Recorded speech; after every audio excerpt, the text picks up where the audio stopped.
नवरात्रे आए तो शिव को जरूर पूछिए, भगवान शंकर को एक लोटा जल जरूर चढ़ाइए। पितृपक्ष आए तो शिव को एक लोटा जल जरूर चढ़ाइए। रामनवमी आए, शंकर भगवान को एक लोटा जल जरूर चढ़ाइए। कृष्ण जन्माष्टमी आए, भगवान शंकर को एक लोटा जल जरूर चढ़ाइए।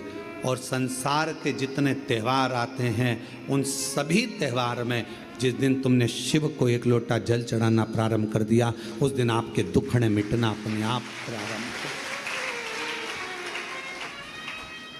हम दुख को क्यों घेरते हैं?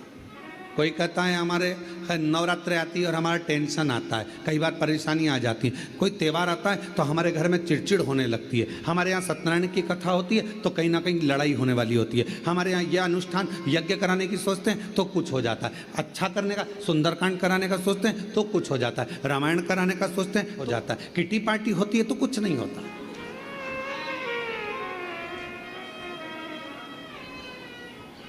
कोई जन्मदिन की पार्टी हो रही है, कोई शादी की सालगिरह हो रही है तो कुछ नहीं होगा। पर जब धार्मिक कोई आयोजन होता है तो हमारे यहाँ क्लेश होता है गुरुजी, विवाद हो जाता है गुरुजी, कुछ लड़ाइयाँ हो जाती हैं गुरुजी, कोई तकलीफें आ जाती हैं गुरुजी। ऐसा क्यों होता है? उसका कारण ये है कि दक्ष प्रजापति ने यज्ञ किया, पूरा यज्ञ अच्छा चल रहा था, पर उसने एक काम करा कि सबसे पहले शंकर भगवान को आगे नहीं करा, तो वो चलता हुआ यज्ञ भी पूरा नष्ट हो गया।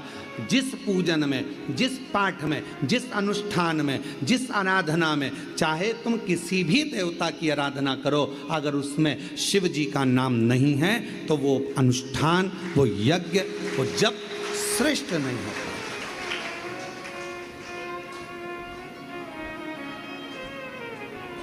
उसकी श्रेष्ठता नहीं हो सकती। सोमवार के दिन धन की कमी है, संपदा नहीं है, पैसा नहीं आ रहा, व्यापार नहीं चल रहा, कहीं से आवक नहीं हो रही, बहुत कष्ट का समय चल रहा है। शमी के वृक्ष में, शमी के वृक्ष के नीचे जब जाएं और शमी के वृक्ष के नीचे सोमवार के दिन और शुक्रवार का दिन, दोनों दिन में से कोई सा भी एक दिन पकड़ लें, जिस दिन हमें शमी के वृक्ष के नीचे जाकर घी का एक दीप समर्पित करना है और 7 चावल के दाने समर्पित करना है। उसी का एक चावल का दाना उठाकर शंकर के शिवलिंग में ले जाकर चढ़ाना है। आपको मालूम ही नहीं पड़ेगा कैसे आप धीरे धीरे संपदावान बनते चले जाएंगे। शमी का पौधा वैभव देना प्रारंभ कर, शमी मेहनत आपकी है, संघर्ष आपका है, आपको परिश्रम भी करना है और साथ में ये कर्म भी करना। कभी कभी जब तुम्हारा मन कर जाए कि आज मेरा मन है और बारिश में, बरसात में बहुत सारी दुर्वा आ जाती है, बहुत सारी दुर्वा आ जाती है, तो दुर्वा की ही कंठी, दुर्वा की ही माला बनाकर, दुर्वा की ही माला बनाकर, दुर्वा की ही माला बनाकर कभी कभी, जैसे ये शिवलिंग है और दुर्वा की माला बनाकर इस शिवलिंग पर उस माला को बीच में से पूरी जोड़ेंगे नहीं, आधी माला, मतलब कटी हुई होना चाहिए, जुड़ी हुई नहीं होना चाहिए। माला को ये अशोक सुंदरी वाली जो जगह है, यहाँ से दुर्वा की माला चढ़ाते चढ़ाते चढ़ाते चढ़ाते शिवलिंग पे से माँ जगतजननी की पीठिका तक वो माला जाए। अभी बारिश में दुर्वा आ जाती है, सावन के महीने में, आषाढ़ के महीने में, कुंवार के महीने में, कार्तिक के महीने में, जब तुम्हारा मन पड़ जाए और अगर तुम्हारे बगीचे में दुर्वा मिल जाती हो तो हर महीने भी अगर आपने यहाँ अशोक सुंदरी से दुर्वा की माला बनाई और उस माला को यहाँ से चढ़ाते चढ़ाते चढ़ाते चढ़ाते ऐसे शिवलिंग पर समर्पित करते हुए अपने उंगली पर थोड़ा सा घृत लगाकर बीच में एक बिंदी लगा दें और बाबा को अपने मन की कामना कहकर आप वापिस अपने घर पर आ जावे, 2 या 3 बार आप अगर दुर्वा की माला समर्पित कर देते हैं तो जो भी मन की कामना होती है मेरा देव अधिदेव महादेव पूर्ण जरूर कर। उस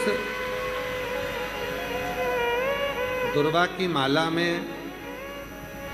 वो बल होता है जो शिव को हमारी ओर केंद्रित कर। देवी को प्रसन्न करने के लिए अग्नि की जरूरत पड़ती है और महादेव को प्रसन्न करने के लिए 1 लोटे जल की जरूरत पड़ती है।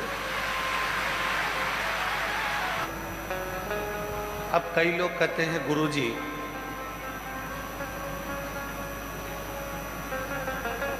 शिव और शक्ति दोनों को ही प्रसन्न करना है और तुरंत कोई ऐसी जगह बता दो जहां पर शिव और शक्ति एक साथ प्रकट होकर प्रसन्न होकर हम पर करुणा करना प्रारंभ कर दें, तो वो स्थान कौन सा हो सकता है? तो शिव महापुराण में उमा संहिता में एक स्थान ऐसा बताया, बेलपत्र का वृक्ष, उस बेलपत्र के वृक्ष के नीचे जब जल चढ़ाकर हम दीपक प्रज्वलित करते हैं लंबी बत्ती का, कौन सी बत्ती का? वो रुई की जो लंबी बत्ती होती है उसको घी में डुबोकर हम दीपक प्रकट करते हैं। उस समय पर शिव और शक्ति दोनों ही प्रसन्न होकर हमें वर प्रदान करना प्रारंभ करते हैं। दोनों। अब दीप किसके लिए लगाया तुमने? शक्ति के लिए। जल किसके लिए चढ़ाया आपने? देवाधिदेव महादेव। दोनों को प्रसन्न कर। और देवी को जब कोई दीप लगता है, कुल देवी को, माँ आद्य शक्ति जगत जननी जगदम्बा दुर्गा भवानी को, माँ वीणा वादनी को, माँ शारदा को, माँ संतोषी को, माँ लक्ष्मी को, माँ जगत जननी दुर्गा भवानी को, कोई भी माता को यदि दीपक लगाया जाता है तो वो बत्ती गोल नहीं होती, वो फूल बत्ती का नहीं होता। माँ आद्य शक्ति, माँ जगत जननी दुर्गा भवानी को, लक्ष्मी को, शारदा भवानी को, माँ वीणा वादनी को, माँ पार्वती को, भगवान माँ आद्य जगत जननी दुर्गा भवानी को अगर कोई दीप लगाया जाता है तो वो बत्ती हमेशा लंबी हो। लंबी बत्ती क्यों? गोल बत्ती क्यों नहीं? तो कहा जब हम माँ आद्य शक्ति जगत जननी को लंबी बत्ती का दीपक लगाते हैं तो हमारा वंश बढ़ता चले जाता है, वो वंश घटता नहीं। वो वंश नहीं घटता, बढ़ता। इसलिए शिव और शक्ति, देवी को अगर प्रसन्न करना है तो अग्नि से होगा, और अगर महादेव को प्रसन्न करना है तो जल से। तो कोई ऐसा स्थान जहां पर ये दोनों हम क्रम करें और हमारे ऊपर शिव और शक्ति की करुणा बरसे, तो कहा वो है बेलपत्री का वृक्ष। पहले जल समर्पित करो, उसके बाद लंबी बत्ती का अगर एक दीपक भी हमने महीने भर में एक बार भी लगा दिया तो याद रखना शिव और शक्ति हमारे जीवन में इतनी तरक्की देना प्रारंभ करते हैं कि हमारे सारे मार्ग सुलभ होते चले। एक सोमवार को चढ़ाया गया गाय के घी से बीच वाली पत्ती पर लगा हुआ एक पत्ता, अगर जिंदगी में कोई नशा करने वाला व्यक्ति हो ना, जिसको बहुत दारू का नशा या चिलम का नशा या चरस का नशा या अन्य अन्य नशे, किसी को बहुत नशे ज़्यादा करता हो और कोई नशे से युक्त अगर व्यक्ति है, बहुत नशेला व्यक्ति है, बहुत नशे में डूबने वाला अगर कोई व्यक्ति है, तो शिव महापुराण की कथा तो यहाँ तक कहती है कि बेलपत्र के बीच वाले पत्ते पर, बेलपत्र के अगर बीच वाले पत्ते पर गौ माता का घृत, गाय के दूध से बना हुआ घी अगर बीच वाले पत्ते पर लगाकर शंकर भगवान को समर्पित करा जाए और वही पत्ते को उठाकर, उसी पत्ते को उठाकर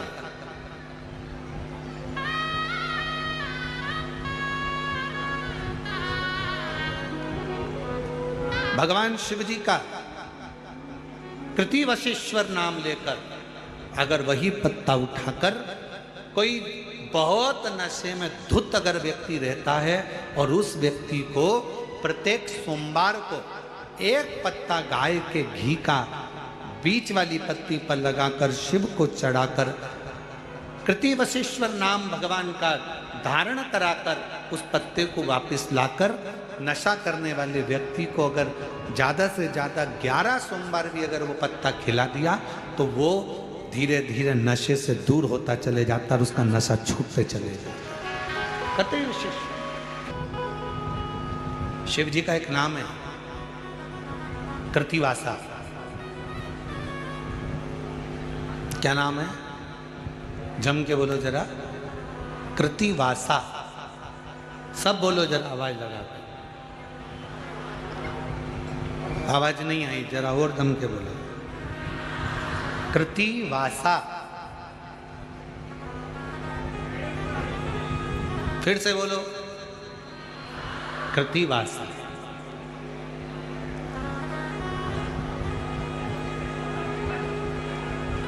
कब पड़ गया था भगवान शंकर का ये नाम? जब उन्होंने गजासुर का संहार करा था और गजासुर भगवान शिव को अपने उदर में रखा हुआ था और उस गजासुर के प्राणों को जब हरा गया था तब गजासुर ने शंकर भगवान से एक अपना संग शिव के साथ रखने का वचन मांगा था। तो शिव जी का नाम कृतिवासा पड़ गया था, भगवान शंकर का नाम कृतिवासा पड़ा था। कृतिवासा। वापिस बोलिए, क्या नाम है? कृतिवासा।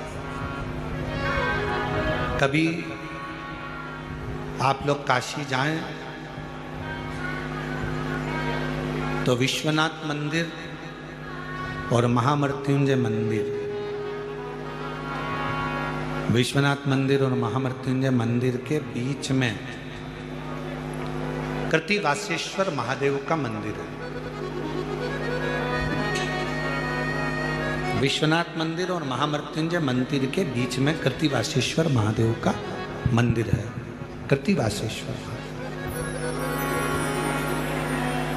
और हमारा निवेदन है, विश्वनाथ जी का जल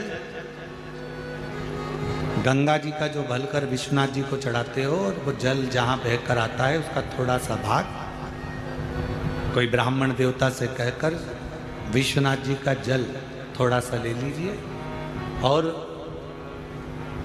महामृत्युंजय मंदिर में जाइए और महामृत्युंजय मंदिर में चढ़ाया हुआ जल थोड़ा सा वहाँ का ले लीजिए और कृतिवासेश्वर मंदिर में पहुँचिए। दोनों मंदिर के बीच में कृतिवासेश्वर मंदिर है, वहाँ पहुँचकर वहाँ का थोड़ा सा जल ले लीजिए। जो दिन रात नशे में अगर डूबा भी रहता है और उसके पूरे घर के लोगों ने उसको नशा मुक्ति केंद्र छोड़ दिया, दवाइयाँ दे दी, उसके बाद भी उसका नशा अगर नहीं छूट रहा है तो पहले विश्वनाथ जी का जल, महामृत्युंजय बाबा के मंदिर का जल, फिर कृतिवशेश्वर महादेव का जल लेकर उसको तीनों जगह का जल एक डब्बी में भरकर उस व्यक्ति को थोड़ा थोड़ा 7 दिन तक कृतिवशेश्वर महादेव का नाम लेकर पिलाना चालू करो। उसको धीरे धीरे नशे से दूरी हटना प्रारंभ हो जाएगी, वो नशा करेगा ही नहीं। नशा करेगा ही नहीं। इतना प्रबल नाम है कृतिवासेश्वर महादेव। शिव पंचायत, पंचायत में कौन कौन होते हैं? शंकर, दुर्गा जी, सूर्य नारायण भगवान, भगवान नारायण और गणेश जी महाराज, बस ये पंचायत। और परिवार में कौन कौन होते हैं? पार्वती, कार्तिकेय, गणेश, शिव, नंदी, ये परिवार। शिव पंचायत में केवल 5। और शायद इसीलिए शिव महापुराण की कथा में जो पंचायत का महत्व कहा गया, उस पंचायत में सूर्य की भागीदारी जो कही गई है कि एक बीता। आपके यहाँ अगर कहीं पर आपने शिवलिंग का दर्शन करा होगा,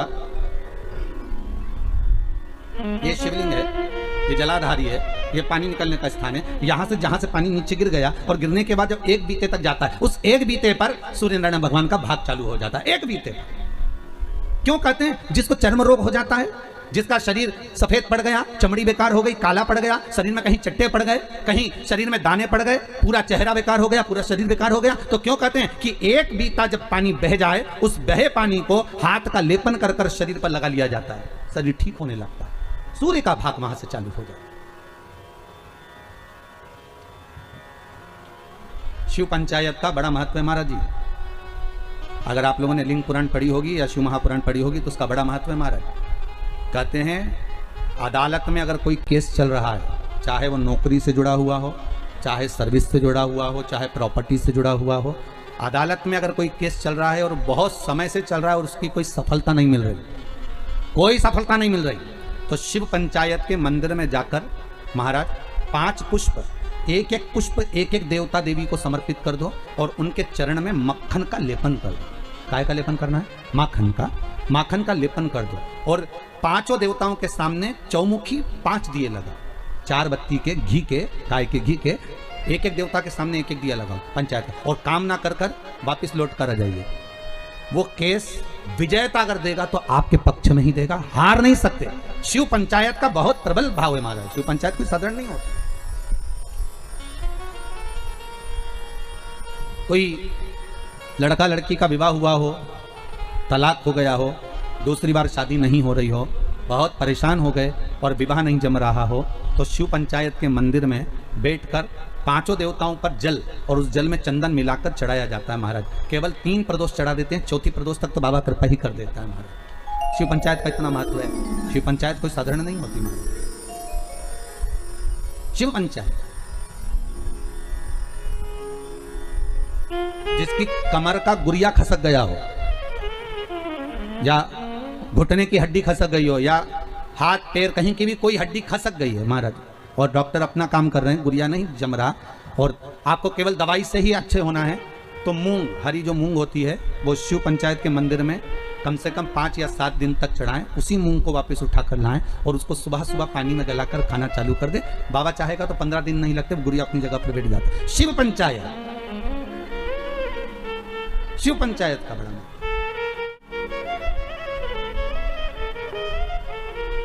सहज नहीं है शिव पंचायत तो के जगत कल्याण के लिए। महाराज जी, शिवलिंग पर धतूरा रोज क्यों नहीं चढ़ाना चाहिए? अच्छा प्रश्न है। शंकर भगवान को धतूरा कब चढ़ाना चाहिए उसका विशेष ध्यान रखें। जैसे शिवरात्रि है, प्रदोष है, या सोमवार है, या कोई विशेष आपका उत्सव है, तो आप शिव जी को धतूरा चढ़ा सकते हैं। या विशेष कोई बीमारी ऐसी लग गई है, या विशेष कोई तकलीफ ऐसी हो गई है जिसका निवारण नहीं हो रहा, तो आप धतूरा चढ़ा सकते हैं।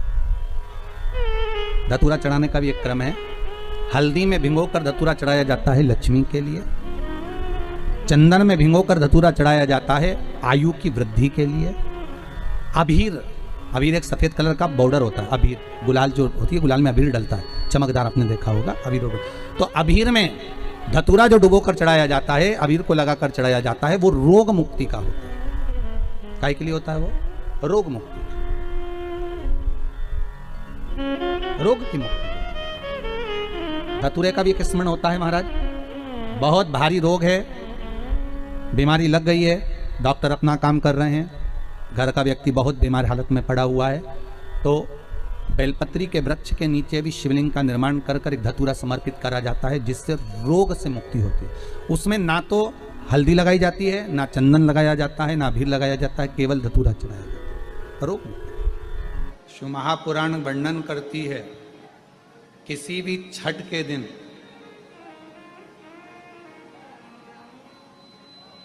चाहे अंधेरी की छठ हो, चाहे उजाले की छठ हो, किसी भी छठ के दिन अगर षडानंद कार्तिकेय जी महाराज का नाम लेकर 6 बेलपत्र और उस 6 बेलपत्र पर 6 दुर्वा, 6 पुष्प, 6 अक्षत के दाने रखकर षडानंद कार्तिकेय बाबा के स्मरण कर कर शिवलिंग की जो जलाधारी है, उस जलाधारी पर जहाँ अशोक सुंदरी का स्थान है, उसी के पास में कार्तिकेय जी का स्थान है। किसी भी छठ पर यदि आप बाबा को वो बेलपत्र, वो दुर्वा, वो पुष्प, वो अक्षत का दाना 6 समर्पित करते हैं, किसी भी छठ के दिन, षष्ठी के दिन स्कंद भगवान का नाम लेकर, स्कंदेश्वर बाबा का नाम लेकर, कार्तिकेय बाबा का नाम लेकर यदि समर्पित करते हैं, तो जिंदगी में कितना भी कर्जा हो, वो कर्जा 3 महीने के अंदर समाप्त होता ही है। कितना भी कर्जा, साथ में आपका परिश्रम, साथ में आपकी मेहनत और आपकी दृढ़ता। क्या होता है, लोग सोचते हैं कि हमने शंकर जी को बेलपत्र समर्पित कर दी तो कर्जा चूकेगा, पर साथ में मेहनत भी करना। अगर आप मानते हैं कि पूरी कथा का इसमें कई दुनिया के कई लोग हैं, हमारी कथाओं को आधा काटते हैं, आधा भेज देते हैं। गुरुजी ने कहा कि बेलपत्र पर शेर लगाकर चढ़ाओ, पर गुरुजी ने साथ में कहा कि रात दिन एक करो, पढ़ाई पूरी करो, आधी बात काट देते, आधी बात दिखा देते। पर उसका हमको कोई फर्क नहीं पड़ता है। आग लगे बस्ती में अपन रहो, उसका हमको कोई फर्क नहीं पड़ता, क्योंकि दुनिया का काम है गलत चीजें जनमानस में देना, जिससे बदनामी हो, अब शब्द बोले जाएं, ताने दिए जाएं, गालियां दी जाएं। ये दुनिया की रीति है। बहुत आते हैं दिन भर में, कहीं कोई दबाव देने के लिए आता है, हम तुम्हारी बदनामी करेंगे, हमको 1 करोड़ दो। शिव तत्व है, दबाव देने वाले ढेर मिलेंगे, अपशब्द कहने वाले ढेर मिलेंगे, ताना देने वाले ढेर मिलेंगे, पर आप अपनी पूर्ण ऊर्जा के साथ में शिव महापुराण की कथा कहती है, 6 बेलपत्र, 6 पुष्प, 6 दुर्वा, 6 चावल के दाने और साथ में अपना परिश्रम पूर्ण करो।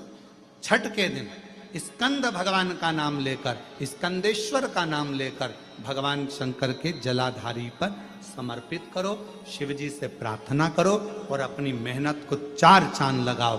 कर्जा चूकेगा जरूर, समाप्त जरूर। कर्जा का मतलब ये नहीं है कि आप कर्जा करे हो तो मेरे से बन नहीं रहा, मेरे प्राण छूट जाए तो अच्छा, मैं तो मर जाऊं, मैं टेंशन में हूं, मैं डिप्रेशन में हूं, बहुत परेशान हो गया, ऐसा हो गया। ना ना, दुख आता है, जब सुख आया, सुख चले गया, तो दुख आएगा तो दुख भी जाएगा, दुख भी समाप्त होगा, उसमें क्या विचार कर। ऐसा तो नहीं है कि दुख समाप्त नहीं होगा, दुख नहीं जाएगा। सुख आया है, जब हमारे अच्छे दिन अगर समाप्त हुए हैं तो दुख भी समाप्त जरूर होगा, फिर वापस सुख आएगा। थोड़ा हिम्मत, थोड़ा धैर्य, थोड़ा हृदय पर भाव एकाग्रित करो कि नहीं नहीं, मेरा शंभु, मेरा शंकर, मेरा त्रिकालदर्शी, मेरा कैलाशी, मेरा अविनाशी, मेरा शिव मेरा दुख काट। इसलिए आज भी नियम है, आज भी नीति नियम। जिसके घर में संपदा की कमी होती है, जिसके घर में कर्जा बढ़ जाता है, लक्ष्मी नहीं आती, बहुत टेंशन की जिंदगी जीता है मनुष्य, व्यापार चल नहीं रहा, बहुत तकलीफ का जीवन चल रहा होता है, तो आज भी नियम है महाराज, आज भी नियम। शहद रखकर, मधु रखकर यदि लक्ष्मी जी का स्मरण किया जाए और माता लक्ष्मी जी का स्मरण कर कर एक लाल पुष्प उस कटोरी के सम्मुख में माता लक्ष्मी का नाम लेकर रखा जाए और बाद में वही शहद, वही मधु और वही पुष्प सोमवार का दिन और शुक्रवार के दिन लक्ष्मी का पूजन कर कर, स्मरण कर कर, दूसरे दिन शुक्रवार के दिन पूजन करें, शनिवार के दिन उस मधु का, उस पुष्प का विसर्जन करें, सोमवार के दिन पूजन करें लक्ष्मी जी का स्मरण कर कर, और मंगलवार के दिन अगर विसर्जन करें, 5 या 7 सोमवार या शुक्रवार को यदि आप मधु का भोग लक्ष्मी जी को लगाना प्रारंभ कर दें, शिव का नाम स्मरण कर कर, तो उसके घर में कभी संपदा की कमी नहीं होती, लक्ष्मी उस संपदा को बढ़ाती